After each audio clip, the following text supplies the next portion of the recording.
Welcome to Pindar Poetry. We hope you learned something new. You start by installing Git for Windows and picking Git Bash. This gives you Unix-like commands on Windows 11. Once done, open Windows Terminal or Git Bash. Make sure you have a working shell. Next, set global identity with git config global user, name and user. Email so commits track you. Also enable Credential Manager during install to avoid repeated logins. These steps get you ready to initialize and authenticate with repositories. Now move into creating and cloning projects. You clone a remote repo into a local folder using git clone and then inspect files. This copies history and remote configuration. Once inside, create a branch with git checkout b so you isolate work. Branches keep main stable. Make small commits. Stage changes with git add and commit with clear messages so history is useful.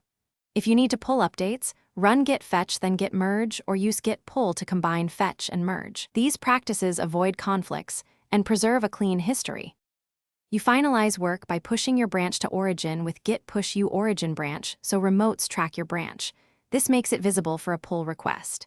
Then open a pull request in GitHub, GitLab, or Bitbucket and respond to reviews. Make follow-up commits and push again.